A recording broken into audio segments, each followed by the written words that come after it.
Assalamualaikum warahmatullahi wabarakatuh. Alhamdulillahirabbil alamin. Wabihi nasta'in ala umuri dunya waddin. Wassalatu wassalamu ala sayyidina Muhammadin wa ala alihi washabihi ajmain. Amma ba'du. Segala puji ka Gusti Nu Maha Suci, nu parantos maparkeun nikmat iman, nikmat Islam, sareng nikmat kesehatan, sehingga orang sadaya tiasa kempal dina ieu waktos.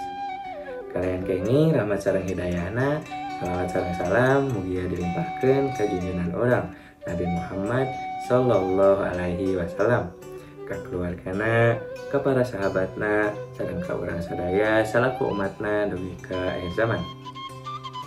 Ka para bapak sareng ibu guru nu simkuring di pika hormat, karerencangan nu simkuring di pikanyaa, sareng ka sadaya hadirin nu simkuring di pika hormat. Simkuring bade nepangkan diri. Kami simkuring Rasanyani Alvaro Asadel selaku Ketua OSIS di SMA Negeri 3 Bandung. Dina kesempatan ieu simkuring bade ngajaskeun ngeunaan pentingna ngajaga lingkungan. Ini kalau mau suluh, mau sango di daun jauh, lingkungan bersih, hati jadi luluh, hirup nyaman jeung teu galau. Kebersihan teh mangrupa bagian penting anu di kehidupan manusia. Kebersihan henteu saukur hartina bersih tina debu atau kotoran, tapi oge ngandung hati yen urang ngajaga kasucian diri, lingkungan, pikiran, jeung hati. Sabenerna kebersihan teh mangrupa unsur dasar pikeun kehidupan anu sehat, nyaman, jeung harmonis. Dina ajaran agama oge ditegaskeun yen kebersihan teh sabagian tina iman. Eta artina kebersihan teh lain saukur kebiasaan, tapi oge bagian tina keahlian spiritual. Kebersihan teh bisa dibagi kana dua bagian. Nu kahiji kebersihan jasmani. Kebersihan jasmani teh artina ngajaga kebersihan raga urang.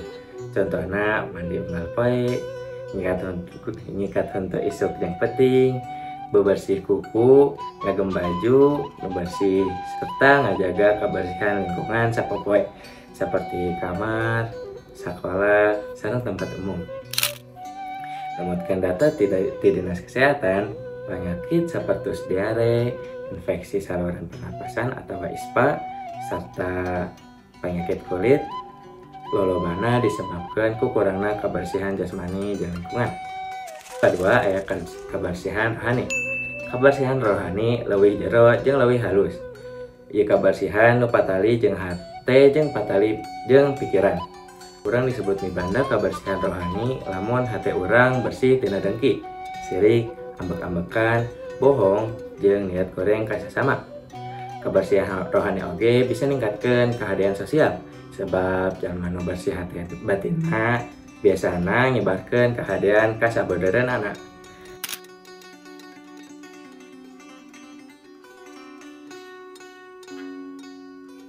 Kebersihan jasmani jeung rohani teh kudu jalan babarengan. Lamun urang ngan ngajaga jasmani tapi hatena kotor, kudungki jeung niat goreng mah hartina kebersihan orang teu acan sempurna. Solusi nu bisa dipraktekkeun nyaeta nu kahiji ngabersihkeun diri unggal poe, kadua ngajaga kebersihan lingkungan, nu katilu ngajaga kebersihan rohani, nu terakhir gotong royong bebersih lingkungan, nyiarkeun karencangan jeung keluarga. Kebersihan teh bagian penting tina kahirupan orang, boh lahir, boh batin. Kebersihan oge tanggung jawab urang sadaya. Lamun unggal jalma sadar pentingna kebersihan, tangtos lingkungan orang bakal langkung asri, sehat, jeung betah dihuni.